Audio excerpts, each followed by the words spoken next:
Hepinize tekrar merhaba arkadaşlar. Yine sizlere harika bir çanta tarifim var. Sipariş üzerine ördüğüm bir çantayı hazır örüyorken sizlerle de tarifini paylaşmak istedim. Kolay ama modası hiç geçmeyen klasiklerden bir portföy çanta çalışacağız. Malzemelerimize bakalım. Kağıt iple örüyorum. Bakın şöyle göstereyim. 100 gramlık bir kağıt ipim var. İpimin renk tonu karamel renk olarak geçiyor. 3,5 milimlik tığ ile örüyorum ben kağıt ipi. Fermuar hazırladım. Ağzı fermuarlı olacak. Yanında da dilerseniz örgü elçik de yapabilirsiniz. Böyle hazır deri elçikler de kullanabilirsiniz. Eğer hazır deri elçiğiniz yoksa örgü elçikler için de kanalımda tarifleri var. Oradan yardım alabilirsiniz. Kanalıma abone olup videolarımı beğenmeyi ihmal etmeyin. Instagram sayfam kanalımla aynı isimde. Oradan da bana ulaşabilir. Görmek istediğiniz tarifleri oradan bana iletebilirsiniz. Beni takibe alabilirsiniz. Malzemelerimi aldığım yere ve ne kadar malzeme gittiğiyle dair bilgileri de her zaman olduğu gibi videonun açıklama kısmına ekliyorum. Açıklama kısmını kontrol etmeyi ihmal etmeyin. Şimdi çantamızın yapımına başlayalım. Evet, zincir çekerek başlayacağız. Zincirlerimizi elimizi sıkı tutmayacağız. Biraz genişçe tutarak çekeceğiz arkadaşlar. Hemen başlıyorum.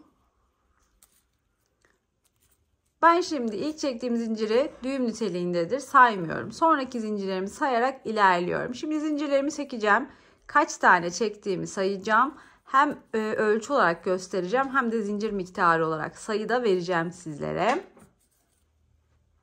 Evet arkadaşlar, şimdi 35 tane zincir çektim. 35 zincir çektikten sonra bakalım ölçüsü ne olmuş onu da göstereyim. Bu ölçü sizi yanıltmasın, çünkü zincir çektikten sonra üstüne sık iğne yaptığınızda zincirinizin ölçüsü 1-2 santim küçülür arkadaşlar. Bakın benimki şu anda 25 santimlik bir zincir olmuş. 35 zinciri çektikten sonra ilk zincirimi örmeden atlıyorum. İkinci zincirime batarak sık iğne yapacağım. Ama nasıl yapıyordum ben sık iğneleri? Zinciri ters çeviriyorum. Bakın şu arkalarında çıkıntılar var arkadaşlar. Bu çıkıntılara batacağız. Böyle yan tuttuğunuzda da görünüyorlar. Timsah sırtı gibi. Onlara batacağız ki çantamızın tabanında sadece direkt içine batarsak bir ortada genişlik, boşluk görüntüsü oluyor. O oluşmasın. İlk zinciri örmeden atladık. İkinci zinciri zaten arkasını çeviriyoruz ve ortasındaki bu çıkıntıya batıyoruz ve sık iğneyi yapmaya başlıyoruz.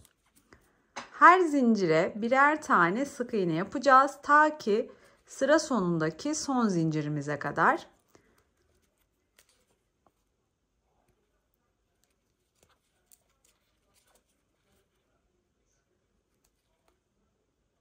Bakın böyle yakından göstermeye çalışayım. Şunlara batıyorum.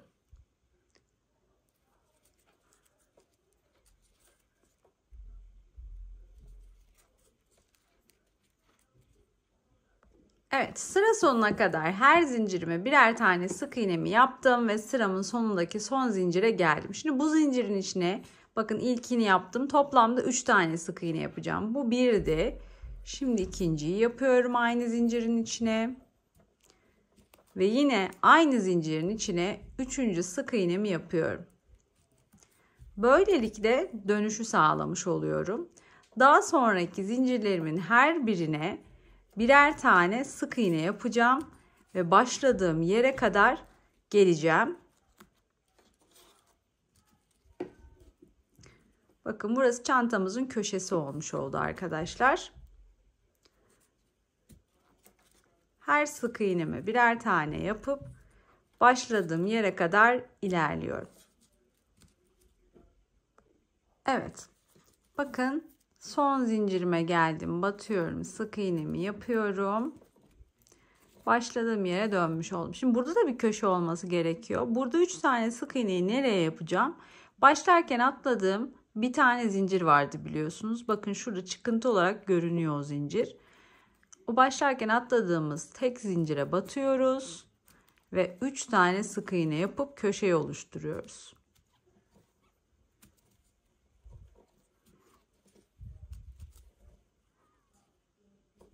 Daha sonra Sıra kapatma işlemi yapmayacağım.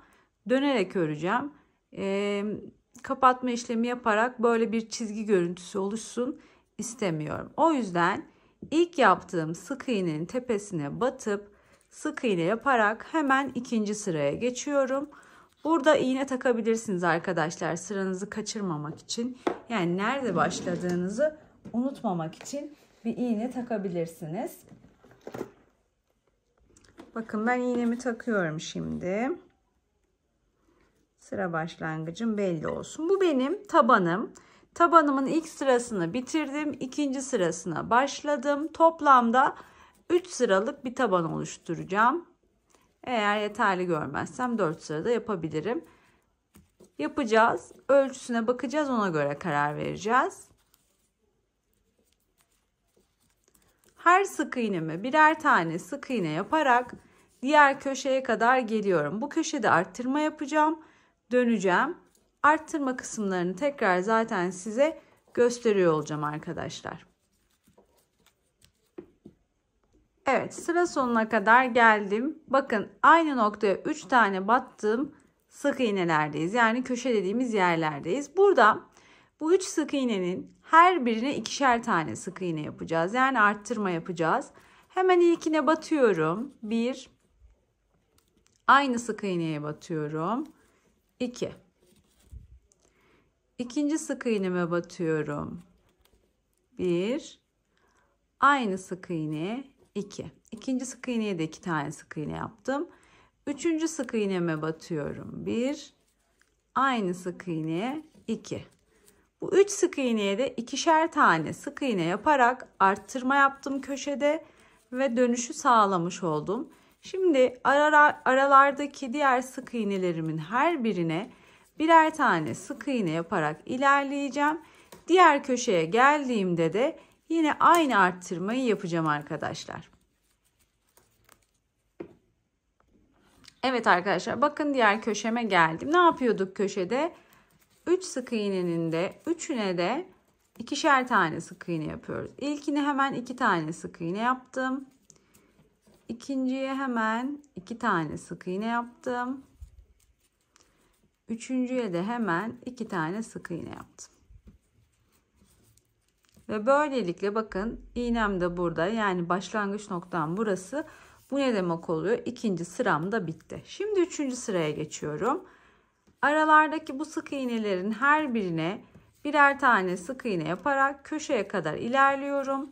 Köşede yine arttırma yapacağız. Orada tekrar arttırma kısmını size gösteriyor olacağım.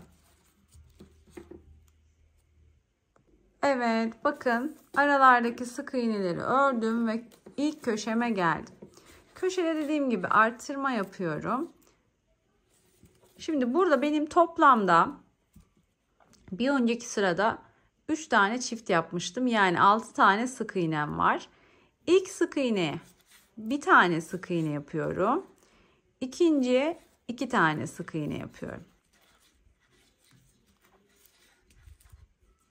Bir tek bir çift yapacağım yani arkadaşlar ve bir tek bir çift işlemini 3 kere tekrarlayacağım. Şimdi ikinci tekrar, ilkine 1, ikinci sık iğneye 2 tane sık iğne. Üçüncü tekrardayız, yani son tekrardayız. İlkine 1, ikinci 2 tane. Buradaki arttırmaları bitirdik. Bir tek bir çift, bir tek bir çift, bir tek bir çift yaptık. Yani 3 kere bu işlemi tekrarladık. Ve şimdi aralardaki sık iğneleri öreceğiz. Aynı arttırma işlemini bu köşede de yapacağız. Evet, bakın aralardaki sık iğneler bitti ve diğer köşeme, yani sıra sonuna geldim. Burada da yine 6 sık iğne var. İlk sık iğneme bir tane sık iğne. İkinciye 2 tane sık iğne yapıyorum. İlk sık iğneme bir tane sık iğne. İkinciye 2 tane sık iğne yapıyorum.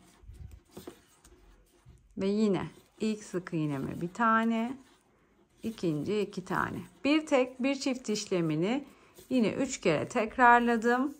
Ve buradaki köşeyi de yaptım. iğnemin olduğu yere geldim. Yani 3. sıramda bitti. Şimdi çantanın tabanının şu halde bir ölçüsüne bakalım. Portföy çantanın genişliği 25 santim ile 30 santim arası ideal oluyor arkadaşlar. Bakın şöyle ölçtüğümde tabanım 25,5 santim. Yani gövdesini de ördüğümde 26-27 santimlik genişlikte bir çanta olur bu şekilde.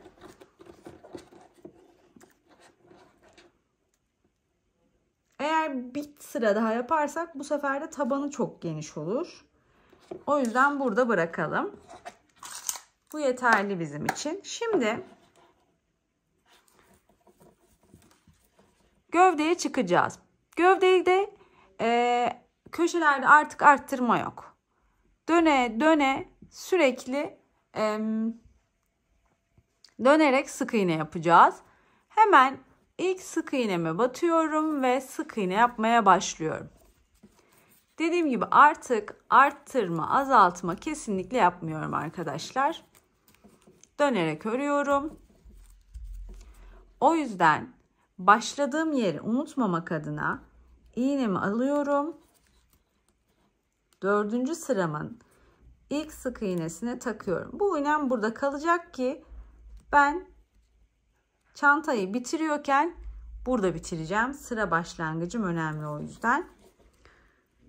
Şimdi bu çantamızın bundan sonraki kısımları sabit sık iğne örmek. Dediğim gibi artık köşelerde arttırma, azaltma yok. Her sıraya birer tane sık iğne yapacağız. Çantanın yüksekliği ne kadar olsun, kaç santim olsun istiyorsak o kadar öreceğiz. Ben şimdi bu şekilde örüyorum. Daha sonra da sizlere kaç santim oldu ördükten sonra, kaç sıra örmüşüm tabandan sonra ve ölçüsü ne olmuş çantanın, onları da gösteriyor olacağım. Bakın hazır bu köşeye gelmişken de göstermek istiyorum. Dediğim gibi köşelerde artık arttırma, azaltma yok. Yaptığım işlem sadece her sık iğneye birer tane sık iğne yapmak.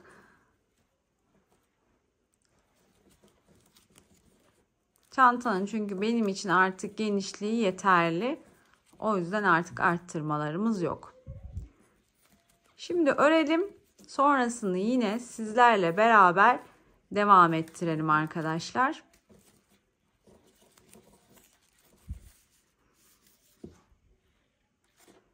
Evet arkadaşlar, ben ördüm. Şimdi şöyle göstereyim. Bakın iğneyi taktığım yer gövdeye başladığım yerde. Tabanın bittiği benim gövdeye başladığım yerde. Buradan sayacağım kaç sıra olduğuna. 2, 4, 6, 8, 10, 12, 14, 16, 18, 20, 22, 24, 26, 28, 30, 32 ve 34 sıra örmüşüm. Taban hariç 34 sıra ördüğümde çantamızın yüksekliği, bakın tam iğnenin olduğu yerden ölçüyorum, tam 20 santim oldu arkadaşlar. Bu bizim için yeterli. Eni ne kadar oldu, eline bakalım. Elimizde 28 santim. Şimdi bu bizim için yeterli bir portföy çanta ölçüsü. Şunu da merak eden olur. Taban dahil ölçüsüne bakalım. Taban dahil ölçersem de 22 santim oluyor arkadaşlar. Bu bizim için yeterli. Şimdi arkadaşlar ağız kısmına bir sıra ilmek kaydırma yapalım. Şöyle ilmek kaydırmamızı yapalım. Ağız kısmının hem daha tok durmasını, hem de formunun daha güzel görünmesini, hem de fermuar dikeceğiz. Dikerken alttan gizleme şansını verir bize. İlmek kaydırmayı hatırlatayım tekrar nasıl yaptığımızı. Sık iğneye batıyorum. İp alıyorum ve çıkarıyorum. Çıkardığım ilmeği tığdaki diğer ilmeğin içinden geçiriyorum. Bir sonraki sık iğneye batıyorum. İp alıp çıkarıyorum.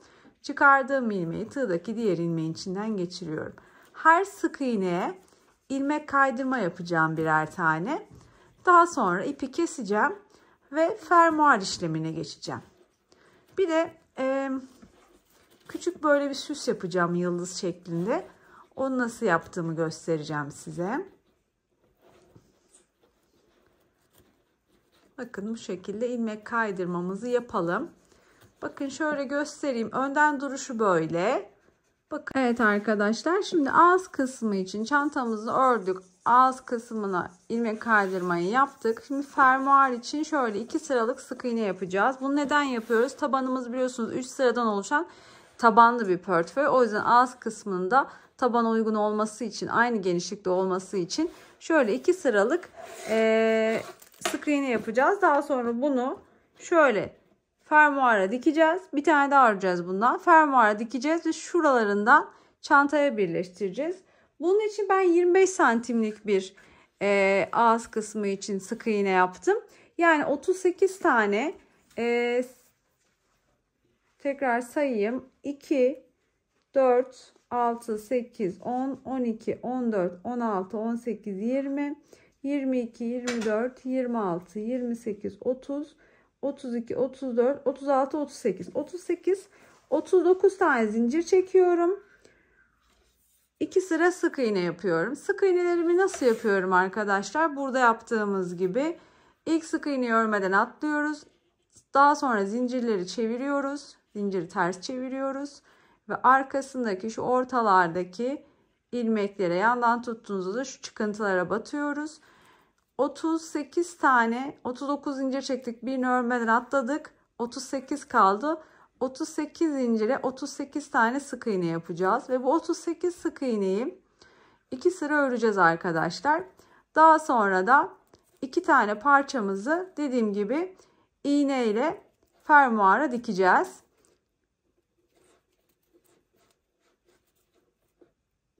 Ben şimdi bu 2 sırayı da öreyim. Sonra zaten dikmek kısımlarını birlikte yapacağız. Sıra sonuna kadar her zincire bir sık iğne yapacağım. Sıram bitince, yani zincirlerin bitince bir zincir çekeceğim. İkinci sırayı öreceğim. İkinci sırada bittiğinde ipimi keseceğim. Ve daha sonra böyle bir parçam olacak. Dediğim gibi bu parçadan toplamda 2 tanemiz olacak. Burada şöyle bir yıldız hazırladım. Bunu süs olarak yapacağım. Dileyen yapabilir, dilemeyen yapmayabilir. Ben şöyle çantanın yanına elçik takacaktım biliyorsunuz. Bu elçiğin yanına bağlayacağım. Ekstra bir hava katsın. Düz bir çanta olduğu için şöyle bir güzel görüntüsü olsun diye. Bunu nasıl yaptım? Onun tarifini vereyim şimdi size. Şimdi yıldızımızı yapalım. Şöyle açık renkle yapayım.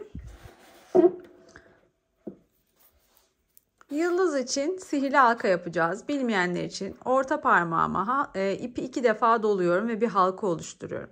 Daha sonra bu ikili halkanın içinden tığı geçiriyorum. İp alıyorum ve geçirdiğim yerden çıkarıyorum. Üstüne bir zincir çekiyorum ve buraya sabitlemiş oluyorum. Şimdi içine 15 tane ikili trabzan yapacağım. İlk yaptığım zinciri de trabzan olarak sayacağım. 1 ve 2. 2 tane zincir çekiyorum. Sabitlemek için de bir tane çekmiştim. Toplamda 3 zincirim oldu. Bu benim ilk trabzanım. Tığıma ip doluyorum. Halkanın içine batıyorum. İp alıp çıkarıyorum. 2 trabzan yapacağım. Bilmeyenler için anlatıyorum. 3 tane ilmeğim var. Tığıma ip aldım. Önce ilk 2 ilmeği tığdan çıkardım. Tığıma ip aldım. Daha sonra diğer 2 ilmeği çıkardım. Tekrar yapalım. Tığa ip doluyorum. Batıyorum. İp alıp çıkarıyorum. Tığımı ip alıyorum. Önce ilk 2 ilmek tığdan çıkıyor. Tığımı ip alıyorum. Daha sonra diğer 2 ilmek. Buna ikili trabzan diyoruz. Bakın toplamda 3 tane oldular. 15 tane olacaklar. 15 tane olana kadar devam ediyorum. 15 tane ikili trabzanı yaptım. Parmağımı halkanın içinden çıkardım. Bakın ön halkayı üst ipten çektikçe şu ikinci halka, yani arkadaki halka kapanıyor arkadaşlar.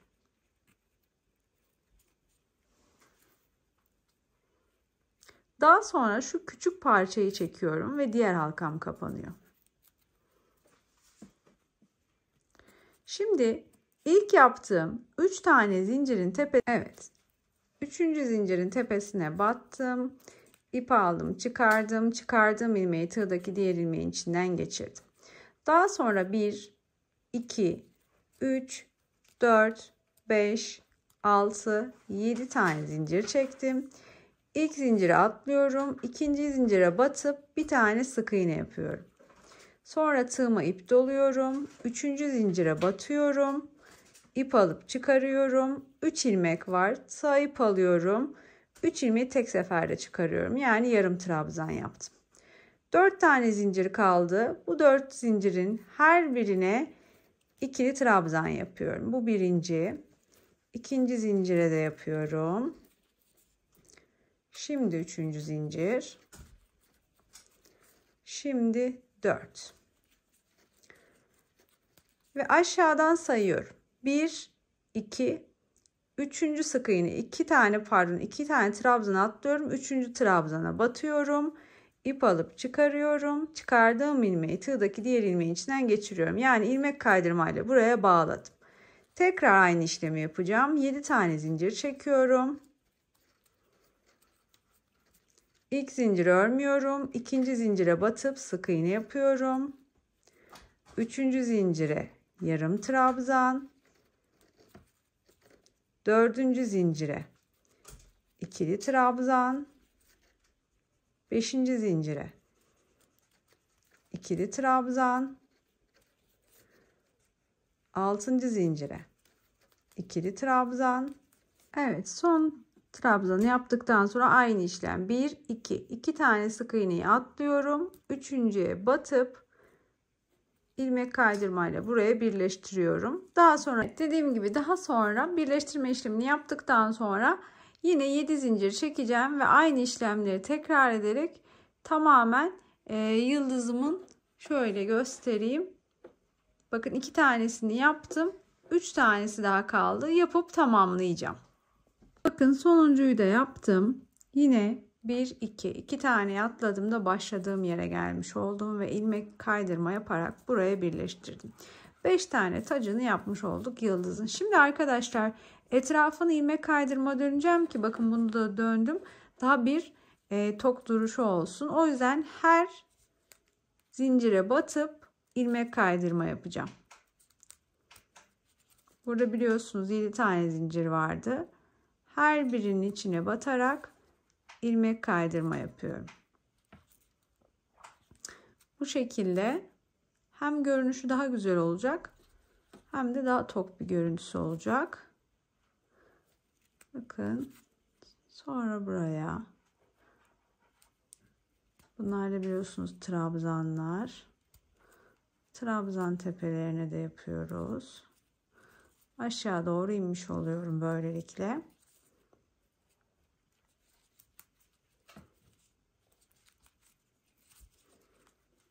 Daha sonra burası bitti. Diğer tarafa, diğer parçaya geçiyorum.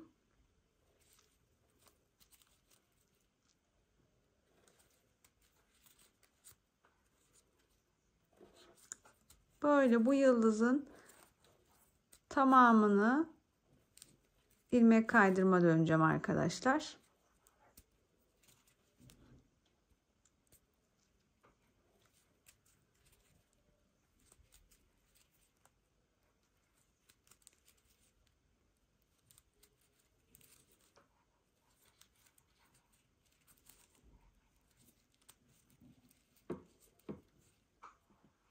Bakın etrafını döndüm. Bir tane zincir çekiyorum ve bir miktar ip.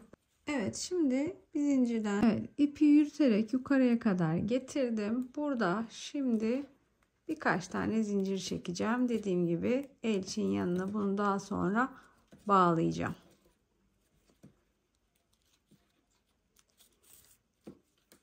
Evet, yıldızımız hazır. Ütüleyebiliriz arkadaşlar.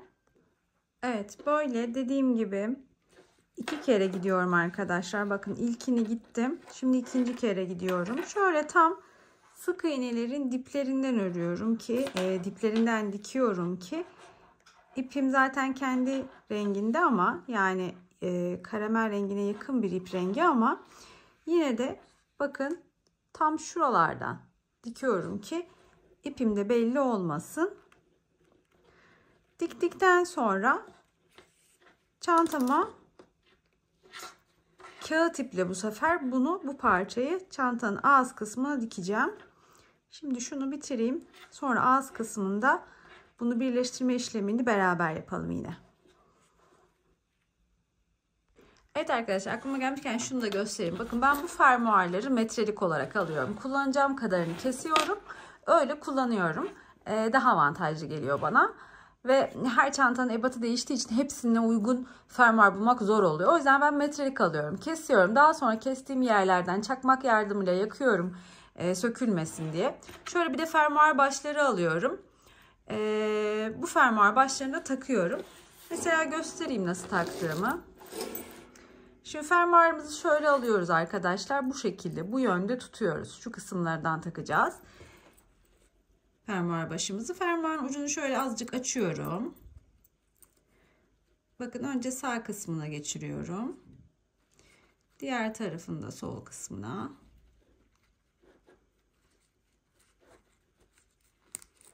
Bu kadar. Böyle takmış oluyorum. Evet arkadaşlar, şimdi ördüğümüz fermuarı çantanın ağız kısmına dikiyoruz. İki parçayı şöyle üst üste getiriyoruz. Çanta gövde kısmının ağız kısmına ilmek kaydırma yapmıştık. Tam bu ilmek kaydırmaların altından girip çıkacağız arkadaşlar. Evet, tek yaptığımız işlem böyle üst üste denk getirip dikmek arkadaşlar. Üst üste getirip dikeceğim sıra sonuna kadar. Bura bittikten sonra ipi keseceğim. Daha sonra karşı tarafı da aynı şekilde fermuar açacağım. Karşı tarafı da aynı şekilde dikeceğim. Dikme işlemi bittikten sonra süslerini takıp çantayı tamamlayacağım. İlmek atlamamaya, aynı yere defalarca batmamaya dikkat ederek dikiyorum ki tekrar sıkıntı yaşamayayım. Sökme işlemi olmasın. Ve temiz bir görüntüsü olsun çantamızın. Evet, bir taraf bitti. Şimdi diğer tarafı da dikiyorum arkadaşlar aynı şekilde. Evet arkadaşlar, çantamın bitmiş hali bu şekilde. Bakın, fermuar kısmı da bu şekilde görünüyor. Dilerseniz içine astar dikebilirsiniz. Fermuar diktikten sonra astar dikerseniz içerideki fermuar kalıntılarını da yok etmiş olursunuz. Yanına elçiğini taktım. Süslerini de elçiye böyle düğümledim. Bu şekilde hazır hale geldi. Her zamanın klasiklerinden değişmeyecek bir model. İstediğiniz şekilde süsleyerek, farklı yorumlayarak çok da güzel çantalar ortaya çıkar. Evet, dediğim gibi bundan sonra size kalıyor. Sizin kendi zevkinize kalıyor. Umarım sizler için anlaşılır bir video olmuştur. Aklınıza takılan bir şey olursa yorumlara yazabilirsiniz. Süslemelerle beraber 120 grama yakın ip gitti arkadaşlar. Malzemeleri aldığım yeri videonun açıklama kısmına her zaman olduğu gibi ekliyor olacağım. Kanalıma abone olup videolarımı beğenmeyi ihmal etmeyin. Sonraki videolarımda görüşmek üzere. Hoşça kalın.